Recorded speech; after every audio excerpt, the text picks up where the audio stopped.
दोस्तों नमस्कार, आदाब, सत श्री अकाल, गुड इवनिंग। मैं हूं अभिषेक तिवारी और पोएटिक आत्मा, प्रेरणा दर्पण, शौर्य नमन, JIPL और बहुत सारी अन्य संस्थाओं के कोलैबोरेशन में हो रहा अपने आप में एक अद्भुत भारत गौरव, भारत साहित्य गौरव, ये जो पर्व है, ये आज अपने दूसरे दिन पे पहुंच चुका है। और इस दूसरे दिन में आज एक बहुत ही दुख भरी खबर जो हमें सुनने मिली, जो अदबी दुनिया के लिए एक ऐसी अपूर्णीय क्षति हुई है जो कभी भरी नहीं जा सकती। बिल्कुल आप सब जान गए होंगे कि मशहूर शायर राहत इंदौरी साहब हमारे बीच नहीं रहे। और क्या शेरो शायरी होती थी उनकी। और शायद वो जानते थे कि एक दिन हम सबको जाना है, वो भी जाएंगे। तो उन्होंने जो एक शेर कहा वो आप सभी के नजर करता हूं इस सेशन को शुरू करने से पहले। जनाजे पर लिख देना यारों, मोहब्बत करने वाला जा रहा है। जनाजे पर लिख देना यारों, मोहब्बत करने वाला जा रहा है। तो दोस्तों, भारत साहित्य पर्व में आज हमारे साथ हैं कलाकार और कलमकार में यश गेरा साहब। यश गेरा साहब किसी परिचय के मोहताज नहीं है। आप एक famous model, actor, writer, celebrity anchor, celebrity DJ हैं। यह रिश्ता क्या कहलाता है, जिंदगी की महक, प्यार की ये कहानी, बैरी पिया, जयमा विंध्यवासिनी, पालमपुर एक्सप्रेस, कुछ तो लोग कहेंगे, और कई अन्य टेली सीरियल्स में आपने इनको देखा, इनसे मोहब्बत की और आज भी इनसे मोहब्बत कर रहे हैं। हमारे साथ हैं बेहद खूबसूरत एंकर दूरदर्शन पटना से ओशिन जी। ओशिन जी का नाम भी अपने आप में एक मुकाम रखता है, अपने आप में एक पहचान रखता है। आप भी किसी परिचय के मोहताज नहीं है। तो आज का ये जो खूबसूरत सेशन है, भारत साहित्य पर्व के दूसरे दिन, कलमकार और कलाकार, इसमें यश गेरा साहब आपका और ओशिन जी का मैं अभिषेक तिवारी खैर मकदम करता हूं, स्वागत करता हूं। बहुत बहुत धन्यवाद अभिषेक भाई। बहुत बहुत शुक्रिया अभिषेक जी। और भारत पर्व में, भारत साहित्य पर्व में आप सभी व्यूवर्स का बहुत बहुत स्वागत, बहुत बहुत खैर मकदम है। और यश जी, आपका बहुत बहुत स्वागत, वेलकम। और चलिए हम लोग सेशन को आगे बढ़ाते हैं। और सबसे पहले तो जन्माष्टमी की आप दोनों को बहुत बहुत शुभकामनाएं, हमारे सारे व्यूअर्स को। बेहद शुक्रिया। और खास तौर बहुत पर यश जी, आपको जन्माष्टमी की बहुत बहुत शुभकामनाएं। बहुत बहुत धन्यवाद, आप सभी को भी जन्माष्टमी की बहुत सारी शुभकामनाएं। यश अ, भाई, सेशन को शुरू करते हैं। पहला सवाल लेता जी हूं मैं आपसे। जी। एक्टिंग, मॉडलिंग, डीजेइंग, जो कुछ भी एक इंसान बॉलीवुड में आके कर सकता है आप कर रहे हैं, पर उसके साथ में ये जो राइटिंग है, ये राइटिंग कैसे शुरू हुई? राइटिंग, ये एक कलाकार जो एक आर्टिस्ट होता है, कहीं ना कहीं उसका एक पार्ट ही होता है। जो भी हम लिखते हैं करते हैं, जैसे कि एक्टिंग भी करते हैं, सब इमोशंस का खेल है। और जब आप कुछ भी ये ख्याल बचपन से ही एक शौक था। पहले तो लिखता नहीं था, सुनने का बहुत शौक था, क्योंकि जब छोटे थे तो अपने पिताजी को, अताउल्ला खान साहब को सुनते हुए बहुत देखा है और सुना भी है, क्योंकि घर में बहुत चलते थे। तो छोटी उम्र से ही पता था इन सब चीज़ों का, जो अल्फाज हैं, लफ्ज़ हैं, तो अच्छे लगने लगे थे। तो जिंदगी में कुछ वक्त ऐसा आ जाता है, तो कुछ ऐसे ही था। अच्छा, वर्क वाइज अच्छा चल रहा था, सब बढ़िया चल रहा था।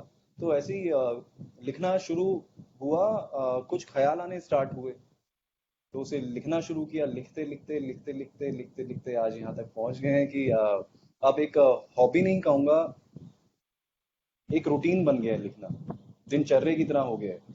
ये मतलब जब उठते हैं तो एक बार दिन में ऐसा हो गया कि कुछ ना कुछ तो लिखना है। एक होता है शौकिया तौर पे कोई लिखता है, ये शौक नहीं है, एक पार्ट बन गया है लाइफ का लिखना, महसूस करना। और ऐसा कुछ नहीं है कि कुछ सोच के, क्योंकि जो भी आज के दिन में कहीं भी कुछ, जो जैसे आज के टाइम पे कुछ चल रहा है, ये जो हालात हैं, कोरोना के चल रहे हैं, लॉकडाउन है, और इंसान, हम देख रहे हैं इंसानियत का क्या हाल होता जा रहा है। तो इस पर भी मैंने कुछ ख्याल लिखे थे कुछ वक्त पहले, मैं ज़रूर सुनाऊंगा उनको यहाँ पर। तो बस यही है मेरे को, जो आज है उसको जीना और उसको लिखना बहुत अच्छा लगता है। तो इस तरीके से ये शुरू हुआ। और क्यों नहीं सेशन के स्टार्ट में, जैसे यश जी सेशन के स्टार्ट में ही आपने जैसे बताया कि आप ख्याल लिखने लगे, रोजमर्रा की जिंदगी में अभी आपकी जिंदगी का एक हिस्सा हो गया है लिखना, जी और ये जी बहुत ही काबिले तारीफ बात है अपने आप में ही। तो जी मैं चाहूंगी, और जहां तक अभिषेक जी की भी बात है कि वो जरूर चाहेंगे कि आप इस सेशन की शुरुआत ही करें अपनी लिखी हुई कोई नज्म से, अपने लिखे हुए किसी हaiku से। तो प्लीज हमारे व्यूअर्स के लिए आप जरूर सुनाएं। जी मैं सुनाता हूँ। ये जो मैं अपने ख्याल लिखता हूँ उनको मैंने एक नाम दिया है। ये कुछ इस तरह है, कुछ इतना बस लिखता हूँ। सही गलत मुझे नहीं पता, बस ये है कि अच्छा लगता है खुद को लिखना, तो उम्मीद करता हूँ कि आप सबको भी पसंद आएगा। तो ये कुछ इस तरह है, कुछ लफ्ज मेरी कलम से। मेरी खामोशी नहीं मेरे लफ्ज बयां करते हैं, मेरी खामोशी नहीं मेरे लफ्ज बयां करते हैं कि मेरी जिंदगी के पन्ने कितने रंगीन हैं। बहुत खूब। कुछ इस तरह है। और बहुत खूब। जज्बात कुछ अधूरे हैं, कुछ अधूरी सी है ख्वाहिशें। जज्बात कुछ अधूरे हैं, कुछ अधूरी सी है ख्वाहिशें। दिल भी कुछ है उखड़ा सा, कुछ उखड़ी सी है नुमाइशें। मकसद मेरा आसान नहीं, बेशक दूर भी हैं मंजिलें, पर जज्बा भी कुछ कम नहीं, चाहे मगरूर सी हैं मंजिलें।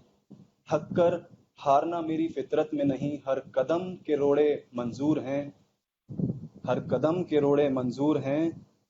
मुरझाएं इन इरादों की बुलंदी को, मुरझाएं इन इरादों की बुलंदी को, इतनी मशहूर भी नहीं ये मंजिलें। बहुत खूब। बहुत खूब। बहुत शुक्रिया। ये कुछ इस तरह तो से ही हैं, ख्याल हैं जो महसूस होता है अपने लिए भी। कभी कभी कभी कभी क्या, जो अभी हाल चल रहे हैं हमें देखने को भी मिलता है, जो भी स्पेशली एंटरटेनमेंट इंडस्ट्री में चल रहा है आए दिन कुछ ना कुछ। एक जितना भी कह लीजिए, पॉजिटिव पॉजिटिव पॉजिटिव रहिए, किसी के कहने से इंसान पॉजिटिव नहीं होता। एक चाह होती है जीने की। आपके अंदर जी चाह बिल्कुल। है तो कैसे भी हालात हों, कैसे भी रोड़े आ जाएं आपकी जिंदगी में, आप उसको पार करके जरूर आगे बढ़ेंगे। क्योंकि एक इंसान है, इंसान को एक ही इंसान का जीवन मिला है, क्योंकि हम इंसान हैं तो हमें आज का ही पता है, इस जीवन का ही पता है। तो उसको जीने के लिए ये सारी इम्तिहान ही है जो ऊपर वाला लेता है। बिल्कुल। और सब इमोशन का खेल है, यश जी आपने सही कहा, सब इमोशन का खेल है। और आप जिस तरह से अपने इमोशन पे अगर कंट्रोल करते हैं तो आपकी जिंदगी उसी तरह से आप लेकर चलते हैं। और ऊपर वाला इम्तिहान तो देता ही है, लेकिन हमें जरूरी है कि उस इम्तिहान को संघर्ष के साथ साथ सहर्ष स्वीकार करना और पार करते चले जाएं। और कुछ लफ्ज मेरी कलम से जिसके तहत आपने जो ये अपने ख्याल हमसे शेयर किए, जज्बात कुछ अधूरे हैं, अधूरी सी है ख्वाहिशें। तो आज के इस दिन में क्या कहें, राहत इंदौरी साहब हमारे बीच नहीं है। अ, जन्नत खुद जमी पर मिली थी उन्हें, अब वो है खुदा के नजदीक।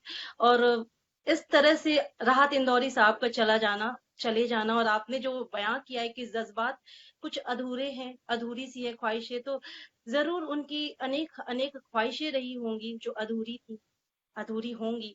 लेकिन हम जिन्हें जितना उन्हें मोहब्बत मोहब्बत किए हैं, हम सब जो उनकी शायरी को पसंद किए हैं, वो कहीं ना कहीं हमारे अंदर भी एक खालीपन सा महसूस करा गई है आज कि उनके जो अभी वो कुछ और शायरी आती, और शायरियां आती उनके, और शायरियाँ आती। और और मेरे हम को खबर लबालब होते हैं। कैसे, मैं फेसबुक पे ही, मैं कुछ बिजी था, मैं फेसबुक पे ही आया तो मैंने अभिषेक भाई का ही पोस्ट देखा, तो अजीब सा लगा बहुत।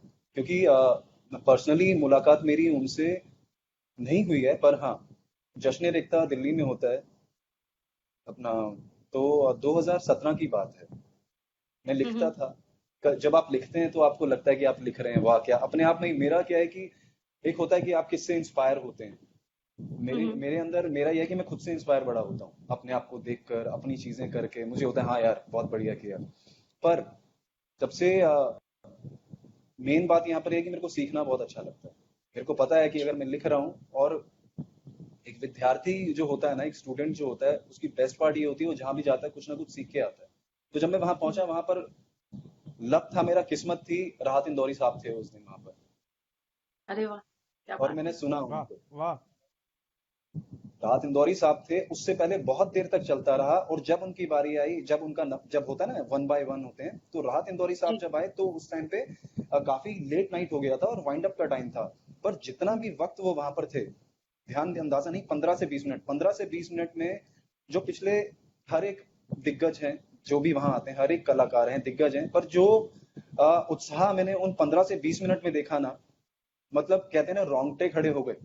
उनका जो लहजा था, तरीका था, जो उनके लफ्ज अल्फाज, मतलब लाइफ टाइम मेमोरी है वो मेरे साथ। जब मेरे को जी खबर मिली, बहुत बुरा लगा, पर वो मोमेंट मुझे याद आ गया, जो 2017 में मैंने अपनी खुली आंखों से उनको देखा था। यही यानी कि कहेंगे, अभिषेक भगवान, जी। जी भगवान उनकी आत्मा को शांति दे, ऊपर वाला उनको जन्नत बिल्कुल बिल्कुल फरमाए। सही बोल रहे हैं यश भाई। और मैंने भी वो मैजिक देखा जब मुझे मौका मिला साहित्य आज तक में जाने का पिछले साल। और एक तरफ जहां देखिए कि पद्म अवॉर्डी शुभा मुदगल जी, उनका प्रोग्राम चल रहा है पैरेलल स्टेज पे, वहां की भीड़, और जो राहत इंदौरी साहब जिस स्टेज पे थे, जुबैर अली ताबिश भाई थे जिस स्टेज पे, वहां की भीड़, जमीन हम्म, आसमान का अंतर था। लोग, उनकी शायद शख्सियत ऐसी थी कि बस चुंबक की तरह खींचे चले जाते थे उनको सुनने के लिए। और शायद जो साफ गोई है उनकी गजलों में, नज्मों में, गीतों में जो दिखा, जो वो सोचते थे वो लिखते थे। और एक ऐसा शायर चला गया जिसने कभी हुकूमत के खिलाफ खड़े होने में एक बार भी नहीं सोचा। जी। वो क्या थे क्या नहीं थे वो अभिषेक, नहीं सोचते थे। सोशल मीडिया पे इतना बिल्कुल। काफी सारे एप्स आ गए हैं, पीछे काफी सारे एप्स थे जिनको नहीं भी पता था। काफी ऐसे बच्चे हैं जो नई जनरेशन है, इतने उनपे जो ये लिप सिंक वाली एप्स होती हैं, वहां पर बहुत चला है। एक मेरे को अभी एकदम से आया, मैं बोलना चाहूंगा, इंदौरी साहब का। वो इस इनायत तरह था, इनायत है। शुक्रिया। दिल ने दस्तक दी, कौन है? दिल ने दस्तक दी, कौन है? अंदर तो आप हैं, बाहर कौन है? वाह तो ये वाह इतना वाह। ट्रेंडिंग पे चला था, क्या बात। इतना ट्रेंडिंग पे चला था, इतना ट्रेंडिंग पे चला था, मतलब मैं ये जानता हूँ, क्योंकि हर आज की जनरेशन बहुत जैसे अभी ओपन माइक सेशन स्टार्ट हो गया है, बहुत अच्छा लगता है। लोग शायरी में आ रहे हैं, ख्याल हैं, नज़में हैं अपनी। बाहर जो आज की जनरेशन है, इसमें बहुत ज्यादा स्टेप फॉरवर्ड करके आ रही है, बहुत अच्छा लगता है। और ये जो जितनी लिपसिंग की एप्स थी, वहां देखा इतने ट्रेंडिंग पे चले हैं, इतने ट्रेंडिंग पे उनकी शायरियां चली हैं, तो बहुत अच्छा लगा था। वो एकदम से क्लिक हुआ क्योंकि ये ट्रेंडिंग पे था, आई थिंक मोस्टली कंट्रीज में, राहत इंदौरी साहब का। ये है और कि इसका बस उनकी मतलब, यादें रह गई हैं। बिल्कुल, और यादें रह गई हैं यश जी। और इसका मतलब आप दोनों उन भाग्यशाली लोगों में से एक है जिन्होंने राहत जी को रूबरू सुना है। और जी। और अभिषेक जी, उनका अंदाजे बयां भी बहुत खूबसूरत हुआ करता था, एक अलग अंदाज में हुआ करता था राहत इंदौरी साहब का, बिल्कुल है ना। बिल्कुल बिल्कुल ओशिन। और उनका उनका एक शेर इतना बड़ा वो शेर था। और आज शायद सबसे ज्यादा जो ट्रेंड कर रहा है सोशल मीडिया पे, उनका वही शेर ट्रेंड कर रहा है कि दो गज सही मगर ये मेरी मिल्कियत तो है। दो हम्म। गज सही मगर यह मेरी मिल्कियत तो है। ए मौत तूने मुझको जमींदार कर दिया। ए मौत तूने मुझको जमींदार कर दिया। और बिल्कुल मतलब जो आपने बोला कि बुलाती है मगर जाने का नहीं। बुलाती कोई है। अगर ये सुनता है, या करीब के बुलाती गाने है आप सुन मगर लीजिए, जी खुदार जी मूवी के गाने सुन लीजिए, बिल्कुल जी, बुलाती है मगर जाने का नहीं, कितना वायरल हुआ। और ये तो बहुत। सिर्फ बहुत एक वायरल रंग हुआ। है उनकी पर्सनालिटी का। आप देखिए कि जहां दूसरे शायर जब मुशायरे में जाते हैं आज के दौर के, या मैं बोलूं कि राहत साहब के समकालीन, तो शायद 15-20 मिनट में लोग ऊब जाते हैं। और जी राहत साहब का जादू ऐसा था कि 1.5-1.5 घंटा, 2-2 घंटा वो मुशायरे पढ़ते थे और लोग वंस मोर करते रहते थे। जी जी जी। बिल्कुल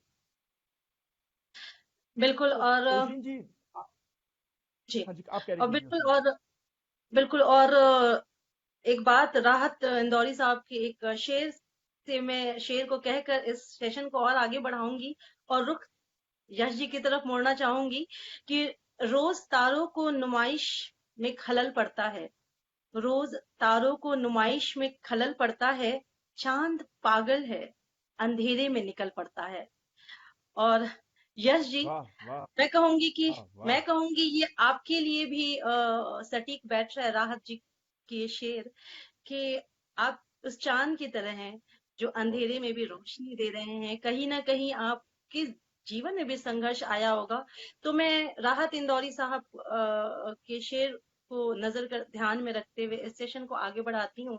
अभिषेक जी, यश जी, क्या खूब माकूल शख्सियत है आपकी कि आप मॉडल, अभिनेता, एंकर, डीजे, राइटर। सर्वप्रथम यही प्रश्न जहन में आ रहा है कि क्या कहकर मुखातिब हूँ आपसे, क्योंकि आप मल्टी टैलेंटेड है, प्रतिभावान इंसान है। तो क्या कहलाना यश गेरा को ज्यादा पसंद है? मेरे को कैसे भी आप पुकारिए, मुझे सब पसंद है। ये तो मेरी चाह थी, जो जो चाह थी वो करता चला गया, अच्छा लगने लगा, तो वही कर रहा हूँ जो मुझे पसंद है। सबसे बड़ा खुशनसीबी वाली ये बात है, जो काम मुझे पसंद है मैं वो कर रहा हूँ। क्योंकि जो पहले करना चाहता था, अभिषेक भाई जानते हैं, मैंने स्कूल में और स्कूलिंग के टाइम पे मैंने एनसीसी ट्रेनिंग की है, मैं आर्मी में जाना चाहता था, पर अनफॉर्चुनेटली मेरा एक्सीडेंट हुआ था, तो मैं मिस कर गया। फिर उसके बाद मैंने कॉप के लिए, पुलिस के लिए भी ट्राई किया था, उसके प्रैक्टिकल से पहले मेरा एक्सीडेंट हुआ, तो मैं मिस कर गया। तो मेरे को ये लगा शायद मेरा भाग्य, मुझे एक्टिंग करनी थी। ऐसा नहीं था कि मैं वहां जा रहा हूँ तो मैं एक्टिंग नहीं करूंगा, ये था कि हाँ, अपनी टाइम देकर वहां पर जो भी मेरी सालों की जॉब होगी वो मैं सर्विस करूंगा, उसके बाद मैं एक्टिंग जरूर करूंगा। एक बचपन से ही था, और ठीक है, ऊपर वाले को जो मंजूर था, जैसे जैसे राह दिखाता गया ऊपर वाला, मैं चलता गया, और मैं खुश हूँ जहाँ हूँ। तो इसलिए ऐसा कुछ नहीं है कोई मुझे मॉडल बुलाए। देखिए, मॉडलिंग की मैंने, मॉडल मेरे को आप लोगों ने बनाया, जब लोगों ने पसंद किया। मैं आर्टिस्ट हूँ, मेरे को एक्टर का खिताब पब्लिक ने दिया, प्रोजेक्ट्स मिले, लोगों ने पसंद किया, व्यूवरशिप बढ़ी। तो ये सब जो भी आज मैं हूँ, अगर मैं लिखता हूँ, मैं खुद से, मैं सिर्फ लिखता हूँ, मैं नहीं कहता हूँ मैं राइटर हूँ, मैं शायर हूँ, मैं कोई नहीं होता है तय करने वाला, मैं लिखता हूँ। पहले मैं किसी पब्लिक तक पहुंचाता भी नहीं था, फिर धीरे धीरे सोचा 5-6 साल बाद चलिए इसको इंटरनेट पे डालना शुरू करते हैं, तो लोगों का प्यार मिलने लगा, तो इसलिए अपडेट करता रहा। लिखता तो हूँ, पहले भी लिखता था, पर ये लोगों तक पहुंचाता रहा।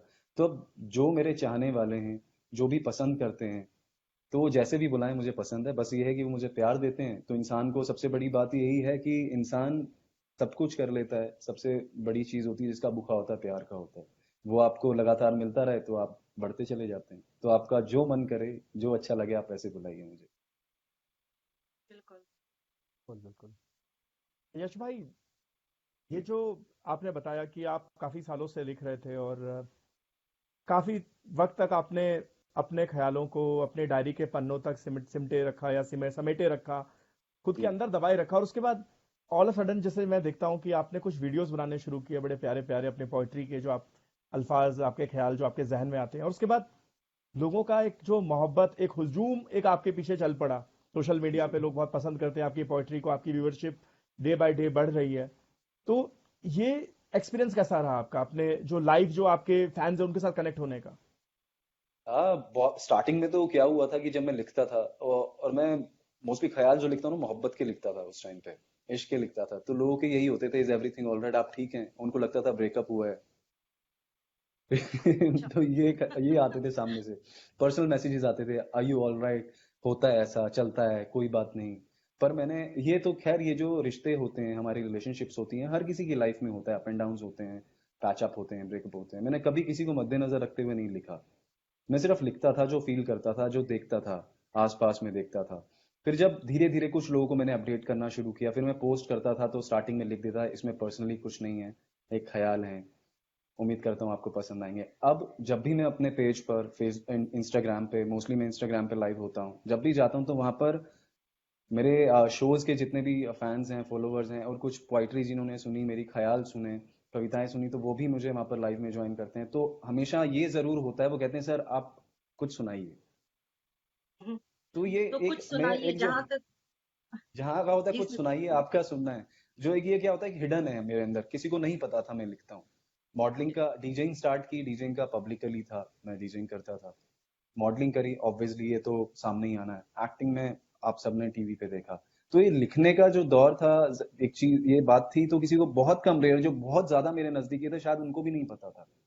क्योंकि मेरा वक्त एक ऐसा था, मैं अभी मोबाइल नोट्स पे हो गया है, या तो पहले जब कुछ ख्याल आते हैं तो ऑडियो नोट पे रिकॉर्ड कर लिया, फिर जब फुर्सत में हुआ उनको सुना, मोबाइल पे उतारा, फिर बाद में अपनी डायरी में उतरता है। तो उस टाइम पे तो स्पेशली बैठा जाता था कि डायरी उठाई और लिखना शुरू किया, जब कहीं अपडेट नहीं होता था। और जब से अपडेट करना शुरू किया है, तो बहुत सारी चीजें हो गई हैं, तो टाइम मैनेज करना पड़ता है। तो खैर, लोगों का बहुत अच्छा रिस्पॉन्स है, और हमेशा मुझसे फरमाइश होती है कि कुछ नया सुनाए, कुछ नया सुनाए। कुछ अपडेट होता है तो यश उनका जी, सुनते के आप साथ ही आता है। जी। तो यश जी, आपको डायरी में लिखना पसंद है या फिर आजकल की डायरी में लिखना पसंद है, फोन मुझे डायरी डायरी में में? लिखना पसंद है, पेन से लिखना पसंद है, क्योंकि मैंने स्कूल में पेन भी से बहुत लिखना कम पेन पसंद है। चलाया है। लास्ट मोमेंट पे स्कूल में भी पेन चलता था जब होमवर्क देना होता था। पर अब मैं कहूँ, मेरे को डायरी में पेन से लिखना बहुत पसंद है, बहुत मजा तो आता है यश जी, लिखने में। तो आपको कौन सी ऐसी आपके ख्याल हैं, कौन से ऐसा नज्म है जो सबसे ज्यादा आपके करीब है, या उसकी डिमांड ज्यादा होती है कि आप ये वाली नज्म, ये ख्याल अ, हमें सुनाएं? मेरी दिल के काफी करीब है मेरी एक मेरे ना अल्फाज इधर उधर फिसल जाते हैं, मैं भूल जाता हूँ, अगर भूला तो मैं पढ़ के सुनाऊंगा, वैसे मैं सुना जी देता हूँ। जरूर। जी जरूर। ये कुछ इस तरह है कि सुना है कि इश्क एक बार होता है, पर हमें ना जाने क्यों उनसे बार बार होता है। जब जब मिलती हो आसमां की ऊंचाई से भी ऊंचा वो इश्क का एहसास होता है। तेरी एक हंसी में मेरे गमों का इंतकाम होता है। ढूंढने जाऊं अगर खुद को तो हर बार एक ही सवाल होता है, तू मुझ में या मैं तुझ में। हर सवाल में भी तू, हर जवाब में भी तू होता है। इश्क तो इश्क होता है, इश्क तो इश्क होता है। तो क्या ये बात है, इश्क तो इश्क होता क्या है। बात है, क्या बात है, सुना है इश्क एक बार होता है। और वाकई में मुझे तो ऐसा लगता है अभिषेक जी की कितना खूबसूरत इन्होंने अपना अपनी जो ये नज्म कही, अपना ख्याल आपने सुनाया हमें।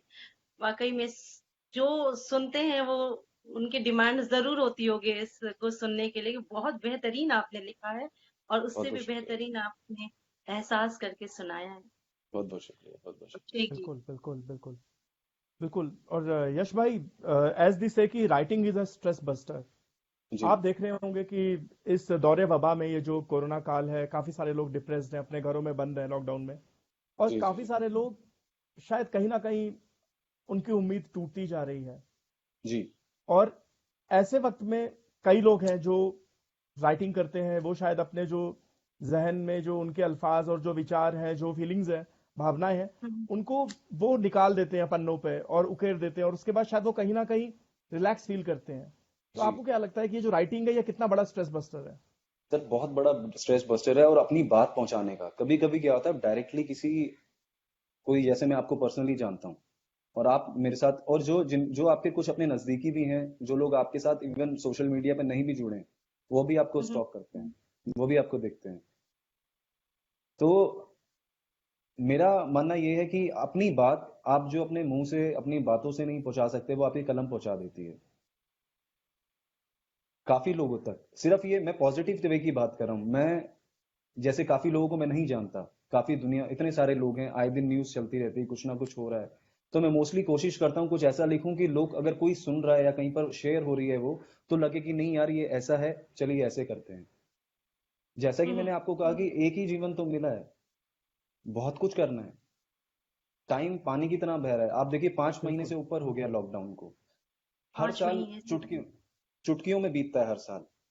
एक साल शुरू होता है, खत्म होता है, अरे साल बीत गया। पर देखिए 5 महीने से हम लोग घर पे हैं, 5 मंथ्स। जो इंसान 5 दिन नहीं रह सकता, हम किसी हॉलीडे पे जाते हैं, अगर हम काम कर रहे हैं हॉलीडे पे जाते, अरे यार 5 दिन हो गए काम पे जाना, चलो चलते हैं चलते हैं चलते हैं, कैसे होगा। अभी बिल्कुल। ऊपर वाले ने पूरी दुनिया ही रोक दी, कर लो बिल्कुल जो सही। करना है करो। तो ये दौर एक ऐसे, मैंने एक अपनी ख्याल लिखे थे, इस हम्म, यू आर नॉट अलोन के दौर में भी मैंने इन बहरूपियों को आजमाया है। ये मैंने इसलिए लिखा था क्योंकि आज भी मेरे साथ, मेरा पर्सनल नहीं है ये, पर जो मैं देख रहा हूँ सोशल मीडिया पर, इर्द गिर्द देख रहा हूँ, 2020 एक ऐसा साल आया है जिसमें भगवान ने हमें वार्निंग दी है कि बेटा सुधर जाओ। छल कपट, छीना झपटी, नीयत खराब करना, लालच, ये सब बहुत हो गया, हर किसी को मौका दिए संभलने का।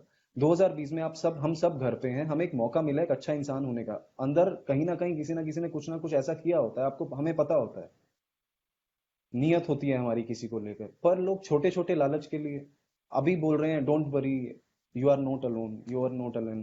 कुछ भी किस्सा हम्म, होता है, न्यूज में आता है, मैसेजेस आते हैं लोगों के, मुझे मैसेजेस आए आर यू ओके, 6 6 साल बाद। मैंने कहा I am very good, situation है, निकलेंगे इससे भी। अब ये दुनिया जी रही है, अब हार तो नहीं मान सकते ना, जो भी सिचुएशन है, टाइम है। पर आप ये बोलना you are not alone, don't worry, I am just a call away, seriously अपनी माँ बाप से पूछा कभी? अपने भाइयों से पूछा? किसी से किसी रीजन, अपनी बहनों से पूछा? अपने बच्चों से पूछा कैसे हो, ठीक हो, कोई प्रॉब्लम तो नहीं है? नहीं। सोशल मीडिया पे ये जरूर हैशटैग करना, यू आर नॉट अलोन। अगर वही इंसान, आपका दोस्त, अगर आपको 2 या 4 कॉल कर देता है और बोलता है यार ऐसे ऐसे, और नेक्स्ट डे या कुछ घंटों बाद अपना कोई पोस्ट डाल देता है स्माइलिंग वाला, तो वो इंसान कहता है अरे यार अभी तो रो रहा था, यहाँ तो खुश दिख रहा है, मेरे साथ ड्रामे कर रहा था। सोशल मीडिया जो प्लेटफॉर्म है, ये ये एक ऐसा प्लेटफॉर्म है जहां पर इंसान आपके दुख नहीं देखता, नहीं देखना चाहता, आपकी खुशी देखना चाहता है। और आप बिल्कुल अपने आप को, अपनी किताब जो है, अपनी जिंदगी की किताब हर किसी के सामने नहीं खोल सकते। बिल्कुल। सोशल मीडिया पे आपके पर्सनल जानने वाले 50 लोग होंगे, पर आपके फ्रेंड लिस्ट में 5000 लोग हैं। आप उन जी 50 में से भी सिर्फ 5 को अपने दिल का हाल बताएंगे मुश्किल से। जी। और अगर आपने उन 5 को बता दिया और बाकी जितने बचे लोग हैं हजारों में, उनके लिए अगर आपने कोई पोस्ट डाल दिया कि भाई हम्म, स्माइलिंग वाला डाल दिया, तो उन 5 को समझना चाहिए कि हमारे ये इंसान बिल्कुल। इतना नजदीक है, इसलिए इसने हमें अपना गम बताया, दुनिया को क्यों नहीं जी बताया। सोशल मीडिया प्लेटफॉर्म एक मेकअप की तरह है। मैंने इस पे लिखा था जी। हम्म। कि मतलब जिस तरीके से हम मेकअप पहन ओढ़ते हैं ना, मेकअप लगाते हैं, एक फेस वैसा हो जाता है, उसी तरीके से स्माइल करते हैं, अपने गम छुपाते हैं। तो बिल्कुल। इंसान को वो समझना चाहिए। आज के दौर में मैं मानता हूँ काफी लोग अगर समझे भी हैं तो बहुत अच्छी बात है, मैं उनको बहुत रिस्पेक्ट करता हूँ। हर एक इंसान, मैं जानता हूँ कि सिर्फ ये नहीं है कि यहाँ पर अभी हमें फाइनेंशियली इश्यूज हुए हैं, काम के इश्यूज हुए हैं, घर से नहीं निकल पा रहे, दुनिया में लोगों ने जाने भी खोई हैं। तो हमें अपने आप को बदलना होगा, तभी कुछ होगा। ये वक्त ऐसा है। इसलिए एक राइटिंग ऐसा पॉइंट है, एक राइटिंग ऐसा साधन है, लेख हमारा, जिससे हम काफी अपने आप को भी बदलते हैं। जब हम लिखते हैं तो हमारे अंदर वो इमोशंस आते हैं, नहीं ऐसे करते हैं। और आपकी जो लेख होती है ना, हम जो लिखते हैं, वो हमारा ऑरा बताता है कि हम किस तरीके के इंसान हैं। बिल्कुल। और आपने सही कहा कि जिंदगी एक किताब की तरह होती है। और मेरा तो मानना ये है कि मैंने भी यही लिखा है, कि जिंदगी एक किताब की तरह होती है और इसके कुछ पन्ने खुशियों से लबरेज होते हैं और कुछ गमों और तकलीफ से भरे होते हैं, लेकिन हम दुनिया को वही चाहते हैं दिखाना, खुशियों वाले पन्ने। और जो सबसे ज्यादा करीब होते हैं उन्हें ही अपने दुख तकलीफ की बातें बताते हैं। और आपने एक और बहुत ही अच्छी बात कही कि खुद से आप इंस्पायर होते हैं, यश जी। और जो इंसान खुद से इंस्पायर होते रहते हैं, ऑब्वियसली बाहर लोगों से तो सीखता ही है, बट अगर खुद से इंस्पायर होते हैं तो यकीन मानिए ऐसे इंसान को कभी डिप्रेशन नाम की बीमारी कभी छू भी नहीं सकती। और उसके आसपास भी जो लोग होंगे वो खुद भी इंस्पायर होंगे और उन्हें भी डिप्रेशन नहीं होगा, आई एम श्योर। और यश जी, एक सवाल लेना चाहूंगी।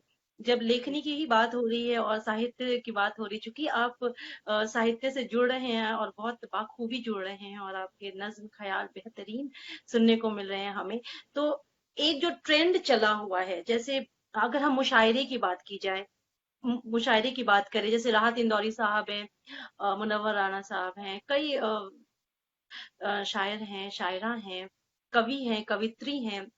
कवि सम्मेलनों की तरफ जब जाते हैं हम, तो भारी भरकम शब्दों का इस्तेमाल किया जाता है या अल्फाज का इस्तेमाल किया जाता है। लेकिन आज की जनरेशन की बात अगर हम करें तो वो इसको बहुत इजी वे में हिंदी भी इस्तेमाल करते हैं, अपनी मिक्स, नज्म जी। शायरी गीत गजल, या फिर उर्दू भी इस्तेमाल करते हैं। और हालांकि मुझे निजी तौर पे नहीं पसंद है, लेकिन चूंकि ये ट्रेंड चला हुआ है, यंगस्टर्स अंग्रेजी शब्दों का भी इस्तेमाल और बाखूबी इस्तेमाल कर रहे हैं। तो आपका इस पर क्या ख्याल है? ये सही है, गलत है, या इसी बहाने यंगस्टर्स करीब आ रहे हैं हमारे संस्कृति के? आपका क्या ख्याल है, ये सही है या नहीं? देखिए, मैं जब मैंने शुरू किया था लिखना और मैंने जब पोस्ट करना स्टार्ट किए थे अपने वीडियोस जो ऑडियो में थे, तो मेरे को काफी हम्म। मैसेजेस आने स्टार्ट हुए थे, आप सिंपल लैंग्वेज में किया कीजिए, बाउंस होते हैं हम्म। सर से। अच्छा। कुछ उर्दू के अल्फाज में, क्योंकि मैं पहले हिंदी उर्दू मिक्स कर लिखता था, फिर मेरे को हम्म। सीखा मैंने कि उर्दू है तो सिर्फ उर्दू ही रहेगा, हिंदी है तो हिंदी रहेगा, वो करने जी। लगा। पर सही गलत तय करना ऑडियंस के हाथ में है। और हम्म। मैं कहीं एग्जाम देने नहीं जा रहा, और मैं हम्म। प्रोफेशनल नहीं हूँ। मैं लिखता हूँ, मुझे पसंद है, कहीं ओपन माइक में जाके मैं सुनाता हूँ, वहां तालियां बजेंगी तो अच्छी बात है, इसका नहीं मतलब बजेंगे। यश जी, अगर अंग्रेजी शब्दों का अगर हम इस्तेमाल करते हैं तो जी। आपकी नजर में क्या, अगर अपनी शेरो शायरी या नज्म में भी अंग्रेजी कोई शब्द इस्तेमाल हो रहे हैं, इंग्लिश वर्ड्स यूज कर रहे हैं, तो क्या जी। आपके नजदीक क्या ये सही है? देखिए मैं आपको सही बताऊं, दौर अगर बदल रहे हम हैं। देखिए भाई, ये क्या है कि फ्लो के साथ चलना जो भी है, कहा था ना हम्म। जो है, गो विद द फ्लो। अभी सबसे बड़ी बात, अगर आज की जनरेशन इसमें आ रही है, जी। जैसे मैं हूं, मैंने लिखना शुरू किया था, मैं इंग्लिश वर्ड इस्तेमाल नहीं करता था, मैं लिखता हूँ ख्याल, हम्म। तो मेरे उसमें हम्म। आने शुरू हो गए थे। पर अगर मैं कहीं किसी मंच पे होता हूँ तो मैं वहां वो नहीं सुनाऊंगा, वहाँ माहौल देखूंगा, वहाँ का माहौल कैसा है। अगर मैं ओपन माइक सेशन में जा रहा हूँ तो मैं डेफिनेटली वो ही सुनाऊंगा। मैं अच्छा। उर्दू और सिर्फ हिंदी के अवॉइड करूंगा, क्योंकि वहां पर माहौल ऐसा है, लोग सुनने वाले ऐसे हैं, ऑडियंस ऐसी है। और जहां बैठे हैं दिग्गज लोग, जहां पर हिंदी पूरी चल रही है या सिर्फ उर्दू में चल रहा है, वहां करूंगा तो वहां तो मेरी कोई अहमियत ही नहीं है। जी। वहां के लिए पहले मेरे को बिल्कुल। तैयार होना पड़ेगा कि मैं क्या, मैं उस लायक हूँ। जी। सबसे बड़ी बात, न्योता आएगा, बहुत अच्छी बात है। क्या होता है कि आज के टाइम पे popularity is a different thing. आप देखिए सोशल मीडिया पे इतने सारे प्लेटफॉर्म थे जहां पर इतने लोग सेलिब्रिटीज बन गए थे। हम्म। सेलिब्रिटीज किसने बनाया? व्यूअर्स और लाइक्स मिले। जब आप एक, जैसे being an artist, being an actor, मैं अपनी बात करता हूँ, जब हम एक ऑडिशन दिया जाता है, एक चार दीवारी के कमरे में एक ऑडिशन होता है, एक कैमरामैन होगा, कास्टिंग डायरेक्टर और एक कैमरा होगा, वहां पर आपने परफॉर्म कर दिया। पर जब वही एक्टर सेट पे 300 लोगों की यूनिट में प्रॉपर परफॉर्म करता है, तब पता चलता है कि क्या हो रहा है। हम्म। हमने देखा है लोगों को, हमने भी देखा है। मैं खुद जब भी किसी नए शो में जाता हूँ, मैं कुछ नया काम कर रहा हूँ, तो फर्स्ट टेक में मेरे को होता है अंदर से फील, थोड़ा सा, हाँ नई जगह पे हूँ। पर हाँ, जैसे ही फर्स्ट टेक दिया उसके बाद प्रॉपर ऐसा नहीं होता, कॉन्फिडेंस नहीं होते हैं। तो हम्म। कहने की बात यहाँ पर ये है, अगर आप बात करें, अपनी बात पे आते हैं, जैसे मिक्स की बात कर रहे हैं आप, तो ये प्रोफेशनली और एक प्रॉपर हम शायराना की बात, शायरी की बात करें, और जो जैसे कि आपने पूछा, तो उसके हिसाब से जो हमारे पहले के जो प्रोफेशनल्स हैं उसमें, उनके हिसाब से तो गलत है, क्योंकि उनके उससे छेड़छाड़ की जा रही है। जी। ठीक है। पर आज के टाइम पे दौर ये चला पड़ा है, किसने पसंद किया? व्यूवर्स ने पसंद किया, व्यूअर्स नहीं लोगों ने पसंद पसंद करते। किया, है ना? बिल्कुल। तो जब लोग पसंद कर रहे हैं, तो इसलिए हमें वैसा आना पड़ेगा, समय के साथ चलना पड़ेगा। अगर हम समय के साथ नहीं चलेंगे तो हम घर बैठ जाएंगे। जैसे 90s के दौर में जो फिल्में बनती थी, अगर 2020 में या 2019 में वो बनती, कुछ लोगों ने हम्म। बनाई भी थी, नहीं चली। नहीं चली, बिल्कुल नहीं चली, ट्रेंड बिल्कुल। चेंज हो चुका है, टेस्ट चेंज हो चुका है, व्यूअर्स चेंज हैं। पहले इमोशंस होते थे पहले की फिल्मों में, अभी की फिल्मों में इमोशंस होते हैं। पहले 6-6 7-7 गाने होते थे, अभी गाने भी नहीं होते हैं। लास्ट में नंबरिंग में गाना चल रहा होता है, एक आइटम सॉन्ग। तो टाइम के साथ हम लोग चल रहे हैं, हम भी नहीं देखेंगे। अगर मैं आपकी बात करूं, मैं हम अपनी भी बात करूं, अगर कोई 90s के टाइम की वैसी फिल्म आज बन के आती है, हमें कहेंगे यार 4 घंटे की फिल्म है, कौन देखेगा, टाइम ही बिल्कुल। नहीं है। तो कहने का मतलब ये है, समय के साथ चलना पड़ता है। बिल्कुल। दौर, गलत हर दौर है, की अलग कहानी है। कहानी बिल्कुल, है, हर दौर 90s की की अलग अलग थी। कहानी है। जी। जी। क्योंकि तो इसलिए जो प्रोफेशनल्स हैं, जैसे मैंने कहा, जो प्रॉपर प्रोफेशनल्स हैं, शायर हैं, उनकी नजर में वो सही नहीं है, क्योंकि उनकी आ, एक उसके साथ छेड़छाड़ की जा रही है। हम्म। पर आज के दौर में लोग उन्हें पसंद कर रहे हैं, तो पसंद कर रहे बिल्कुल। हैं, वो क्यों नहीं करेंगे?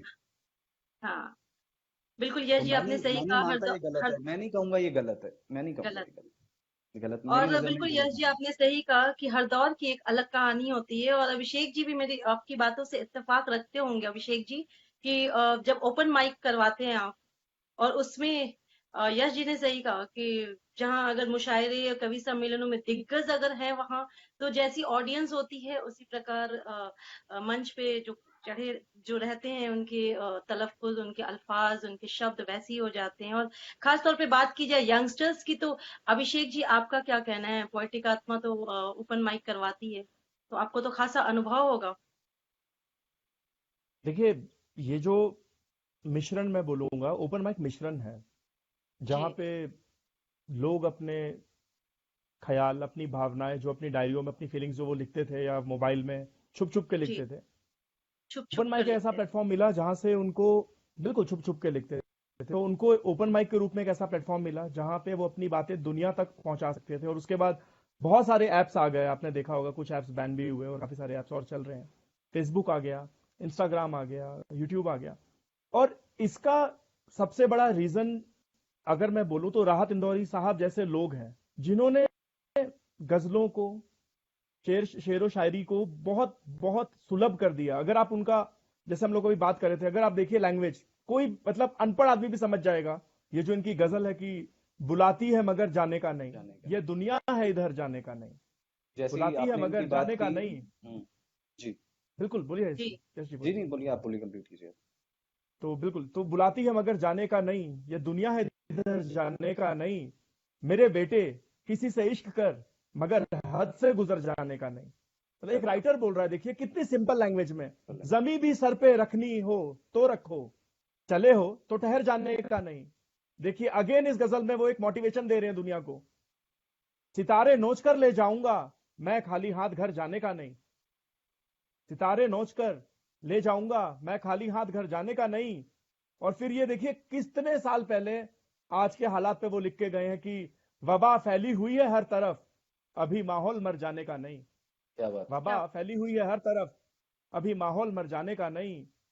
और देखिए एक शायर जब सिस्टम से आंखों में आंखें डाल के बोलता है तो क्या बोलता है, वो गर्दन हम्म नापता है नाप ले मगर जालिम से डर जाने का नहीं। क्या वो बात गर्दन नापता है नाप ले मगर जालिम से डर जाने का नहीं। और ये 30 35 40 साल पुरानी गजल है। तो क्या आप बात सोचिए कि राहत इंदौरी साहब जैसे जो लेखक हैं, बहुत सारे लेखक हैं, जो शायर हैं, गीतकार हैं, इन्होंने शायद अपनी कलम, अपनी रचनाओं के थ्रू चीजों को इतना आसान कर दिया, सुलभ कर दिया कि शायद यश भाई आप हम जैसे लोग आज शायद लिखने की हिम्मत कर पा रहे हैं। हिम्मत।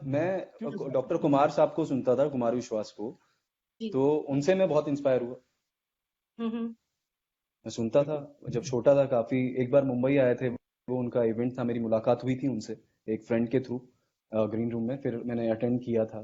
तो बहुत उनसे काफी इंस्पायर हुआ। बहुत आज भी अच्छे लगते हैं, उनको सुनना बहुत अच्छा लगता है। हिंदी साहित्य के कहीं भी हो, मतलब बहुत सुना है मैंने राहत इंदौरी साहब को, कुमार विश्वास साहब को बहुत सुना है यूट्यूब पे, मतलब रात रात भर। क्योंकि कहीं ना कहीं आप इंस्पायर होते हैं, आप में जी। और अंदर से एक प्रेरणा आती है कि नहीं यार, मजा आता है लिखने में, क्या बात कही है। इनकी ऐसी जी। कविताएं होती हैं, शायरी होती हैं, तो इंस्पायर किया है। और इन्होंने इतनी सिंपल, एक ऐसा नहीं है बहुत अपने जैसे उर्दू में हो ऐसे लफ्ज, हम्म इतने भारी भारी अल्फाज का मतलब कि बाउंस होते थे जो उस टाइम पे।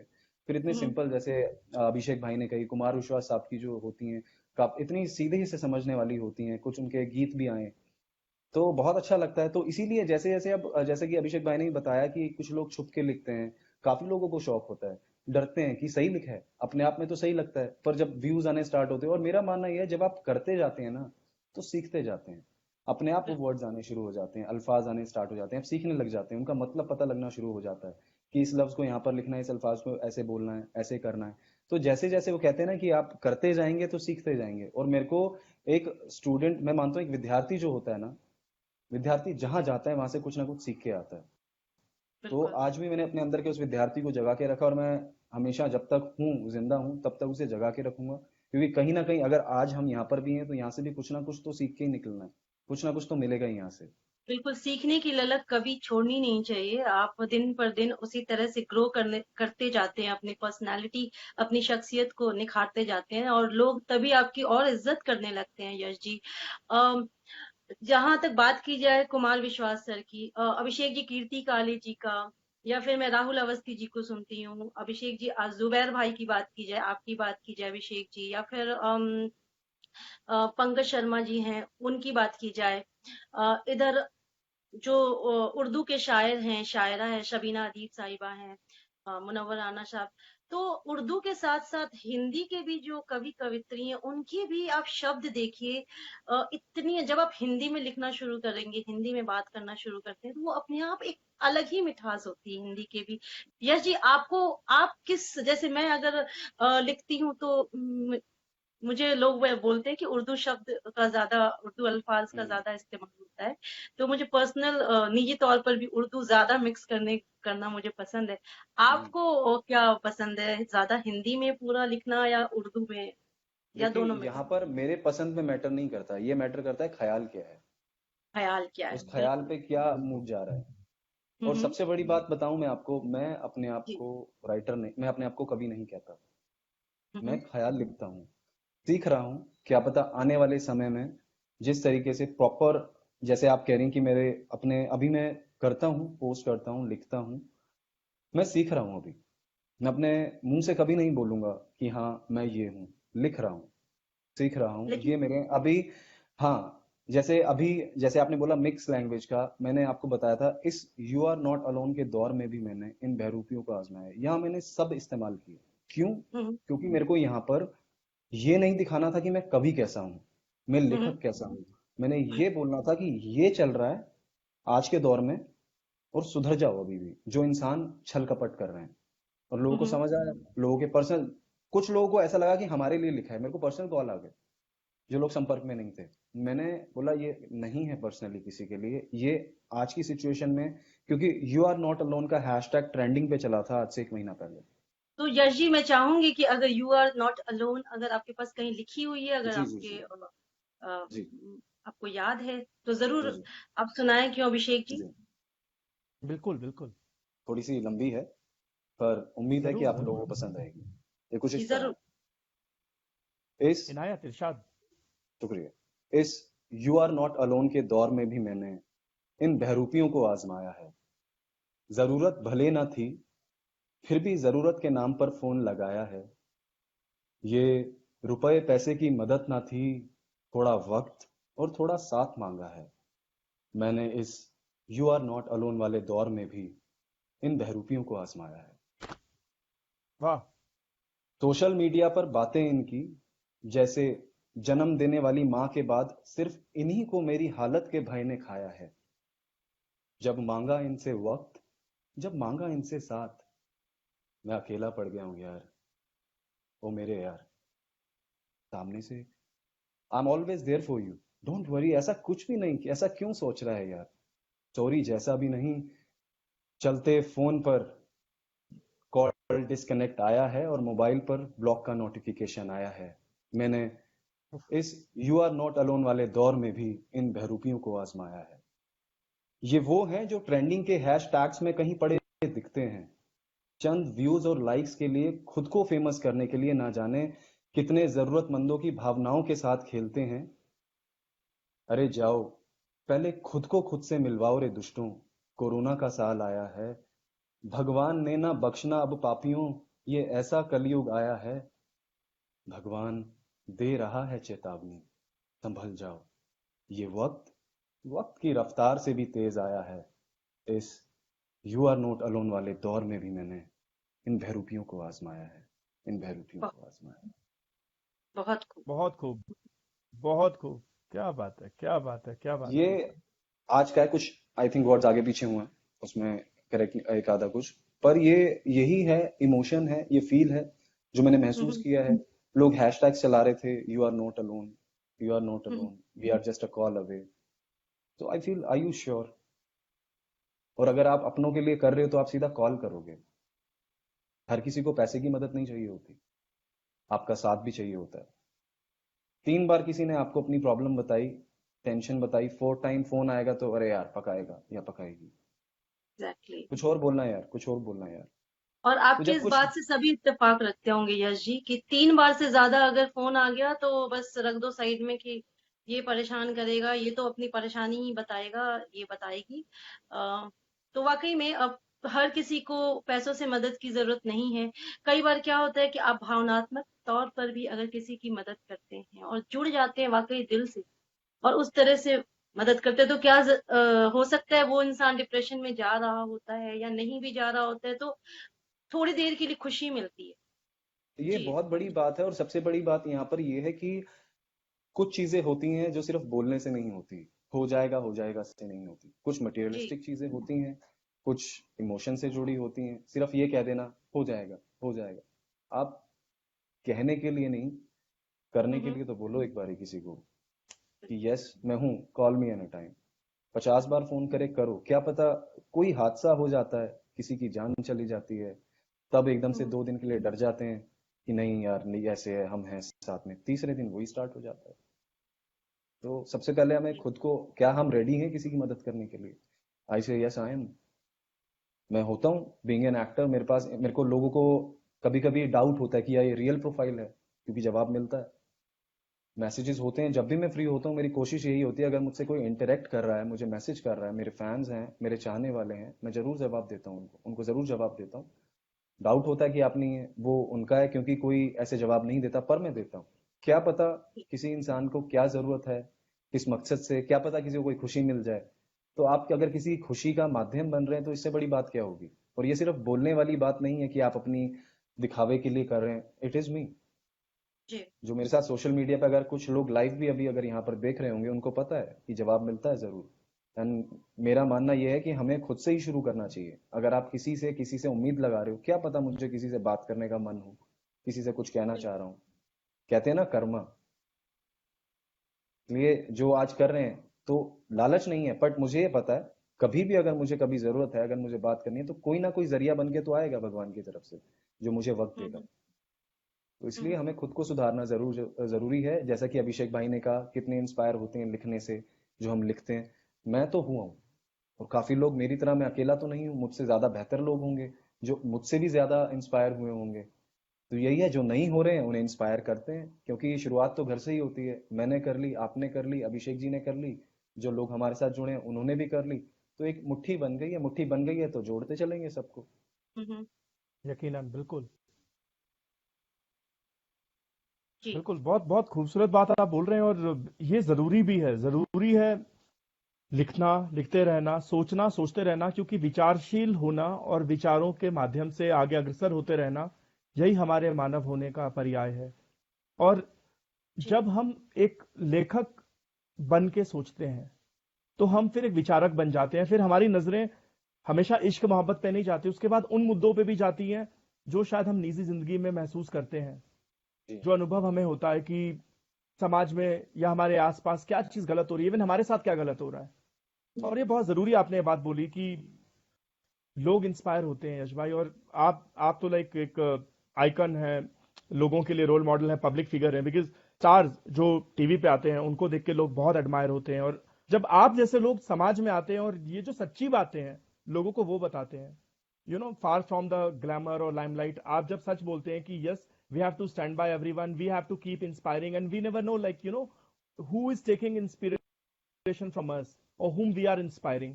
तो ये राइट। जो चीज है, ये अपने आप में बहुत जरूरी है। तो आप जो हैं, आप बहुत ज्यादा इंस्पायरिंग है, आप सेल्फ मोटिवेटेड हैं, but still I would like to ask this question कि ऐसी कौन कौन सी चीजें या ऐसे कौन कौन से लोग हैं आपकी निजी जिंदगी में जो आपको इंस्पायर करते हैं?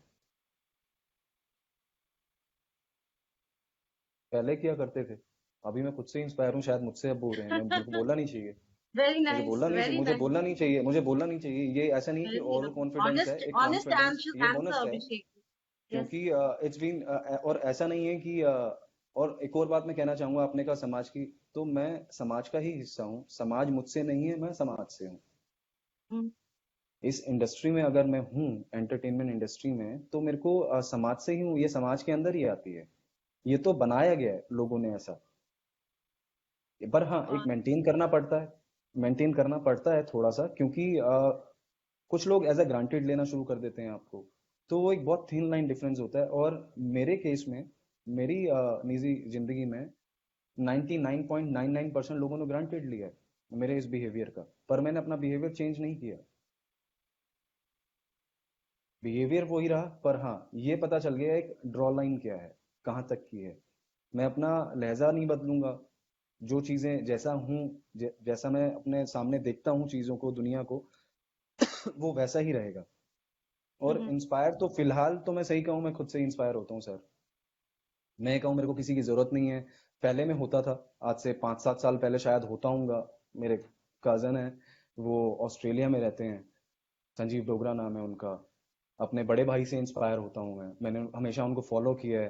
First he tried for modelling. Even school में भी, वो जिस स्कूल में गए मैं भी उन्हीं के स्कूल में चला गया। मतलब एक होता है, उन्होंने मॉडलिंग की, थोड़ा टाइम मैं भी घुस गया। DJ, he is a DJ, तो मैंने डीजेइंग स्टार्ट कर दी, मैंने अपने ब्रदर को फॉलो किया। बट आज के टाइम पे जहाँ पर मैं हूँ अपनी लाइफ के जिस स्टेज पर हूँ, तो अगर मैं खुद को ही फॉलो नहीं करूंगा, खुद से इंस्पायर नहीं होऊंगा, तो मैं कहीं नहीं जा पाऊंगा। क्योंकि जो हालात चल रहे हैं इस वक्त, आपको कोई नहीं कर सकता सर। क्योंकि कहा जाता है कि इट्स अ फेक वर्ल्ड। किस पे भरोसा करेंगे आप? कौन आपको सिर्फ खुश करने के लिए ऐसा कह रहा है, अंदर से क्या है? मेरे अंदर के हाल आपको पता है? नहीं पता। अब मैं सामने आके ऐसे बात कर रहा हूँ, अंदर के हाल कब पता होंगे? लाइव कोई बात करेगा नहीं करेगा, पर्सनली बात करेगा। तो आप ऐसे कैसे हो सकते हो? किसी को फोन करते हैं, कैसे हो, वेरी गुड, सबसे बड़ा झूठ है आज के टाइम पे, वेरी गुड। हम्म, बिल्कुल। इस लॉकडाउन में, इस कोरोना में कैसे हैं? बहुत बढ़िया। आप अपनी शुरुआत ही झूठ से कर रहे हैं, बहुत बढ़िया है। लोग कहते हैं पॉजिटिव सोचिए, पॉजिटिव सोचना और एक झूठ से के साथ जीना बहुत हम्म, फर्क होता है। क्या हम वेरी गुड हैं अभी? कुछ लोगों को लगेगा वेरी गुड नहीं बोलेंगे, we should think positive, be positive. Positive तो बहुत हैं, पर कोई इंसान आपका अपना या कोई पूछता है, कोई अनजान है तो ठीक है, कोई अपना ही पूछता है फोन करके क्या हाल है, कैसे हो, बहुत बढ़िया। बहुत बढ़िया तो कोई भी नहीं है इस वक्त। और तो इसलिए मैं बिल्कुल सही आपने सही बोला। कहा। बिल्कुल आपने तो यश जी सही कहा, और मैं अभिषेक जी आपकी बात से भी इत्तेफाक रखती हूँ कि जब एक लेखक लिखता है तो वो लिखते लिखते एक ऐसा स्टेज आता है उसकी लाइफ में कि वो एक विचारक बन जाता है। और यश जी, जहां तक मैं आपको सुन रही हूँ, आपने पहले कहा कि बहुत लोगों से इंस्पायर होता था, अब मैं खुद से इंस्पायर होता हूँ। तो कहीं ना कहीं ये आपकी लाइफ की जर्नी को एक्सप्रेस करता है, आपकी लाइफ की जर्नी को बताता है। और वाकई में अभिषेक जी ने जो कहा विचारक, वो जरूरी नहीं लिखकर ही हम विचारक बनते हैं।